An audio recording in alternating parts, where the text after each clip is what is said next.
All right, for this look, we're going to do something that's a little bit similar to what we did earlier. We're just going to use one light. And for this look, we put the light directly up above. So it's angled back just a tiny bit, but basically you're having light just kind of gushing straight down on your subject. So they're going to stand kind of basically under this, let the light wash down on them. So there's one problem with this technique. The problem with this technique is that their eyes can turn absolutely black. The sockets and everything can turn black. So what we have to do generally is to have your subject tilt their head up a little bit. If you look at the shot that I took from the book, the guy's holding a MacBook, and we're going to have Mark hold a MacBook for us here in just a moment. But he's kind of laughing, he's kind of tilted back a little, ha ha, and that way I was able to get a little light in his eyes. So we're going to have to work with Mark to make sure that he either looks up at the light or tilts his head back a little, or when he's laughing or making a gesture that he's looking up. Because if not, now, can I go back there and fix it in Photoshop? Absolutely. You know how I feel about that. I don't want to have to fix it if I don't have to.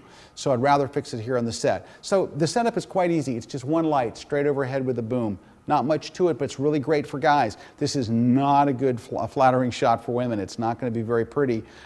This is kind of a nice, harsh, edgy look for a guy.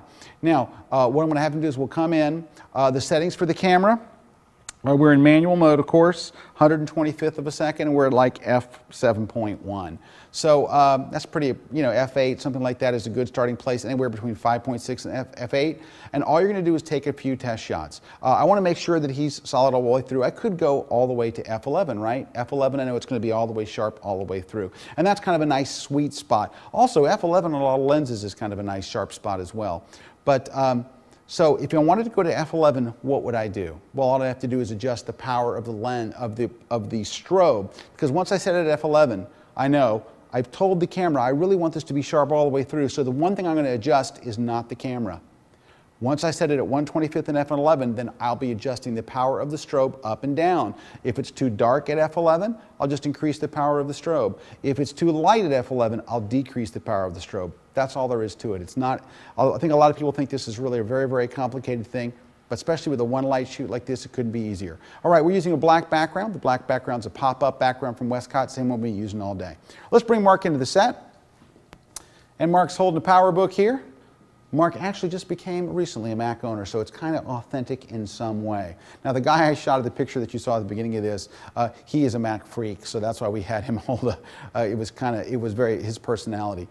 Mark is not yet a Mac freak, so he's a new Mac owner, so he probably won't love it as much as the guy in the first shot did. All right, let me have you hold it up kind of like he did, a little up higher for me, if you will. And let's go ahead and take a test shot, and I'm going to kind of go, I need to actually back up a little bit, so we're going to actually ask Adam, our cameraman, to back up a little bit too.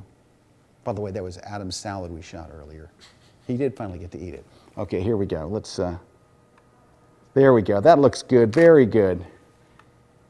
All right, looks pretty good. His head was tilted back a little, so we got a little bit of light in the eyes, but I kind of captured you when your eyes were almost closed. So let's take a couple of more shots here. I'm going to back out just a little bit more. Now, I'm having to be careful. That looks good.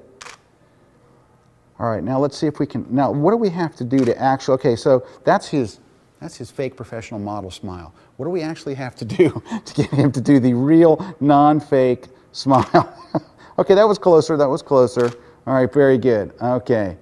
All right, good. That looks good. That looks good. That is a almost kind of real looking fake model smile.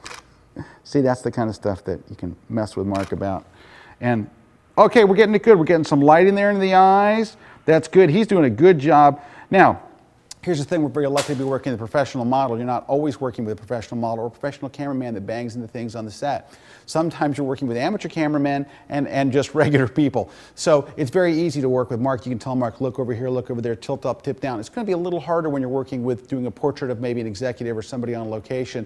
Just going to have to remember to keep directing them, because they'll remember for one shot. They'll look up for one shot. Mark can hold that pose all day long, but when you're not working with a professional model, they'll hold it for one pose and then they'll look back down. So don't get all tied up in what's going on in the camera and forget what they're doing here. Let me take a couple more shots of Mark here for this.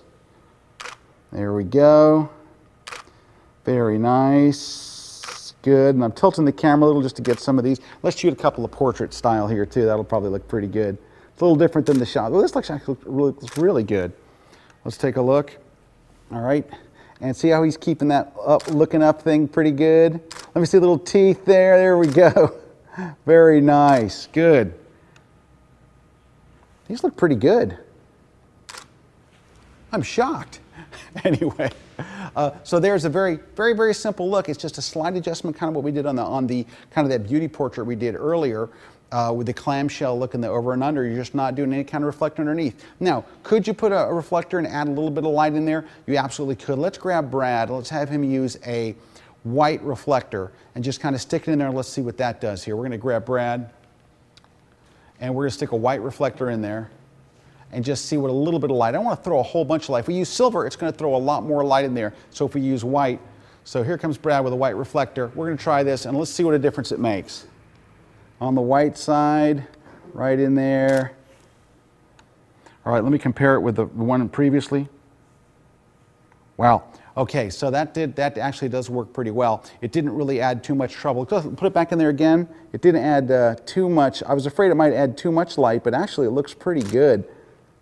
Now you don't have to worry about looking up so much because the light's going to be reflected from what he did there. Yeah, actually, you know what? Second thought, bring in your Brad with a white reflector. Let's flip it over to silver, see what silver does.